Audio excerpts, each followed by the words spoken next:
Time is the one thing we all get equally. Yet how we manage it can make or break our productivity, success, and peace of mind.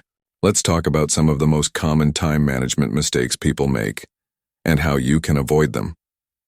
First, not setting clear priorities. Many people start their day without knowing what truly matters. As a result, they stay busy but don't move forward. Instead of checking random tasks off a to-do list, identify your top 3 priorities each day. Focus on them before anything else. Second, trying to multitask. It feels like doing multiple things at once saves time, but it actually reduces focus and increases mistakes. Research shows that multitasking can cut productivity by up to 40%. Do one thing at a time and do it well. Third, not planning your day. Jumping into the day without a plan is like driving without a map. Even 10 minutes of planning in the morning can save hours later. Use a planner or app to map out your tasks, appointments, and goals. Fourth, saying yes to everything.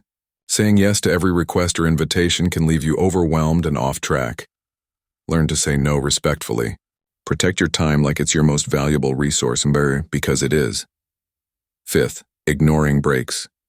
Many people push through the day without stopping, thinking breaks are a waste of time.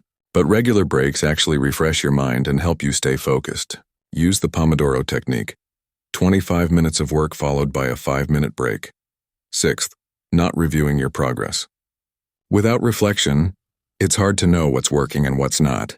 Spend a few minutes at the end of the day or week to review what you accomplished and what needs improvement. It's the fastest way to grow. Lastly, chasing perfection. Perfectionism often causes delays and adds unnecessary stress. Focus on progress, not perfection.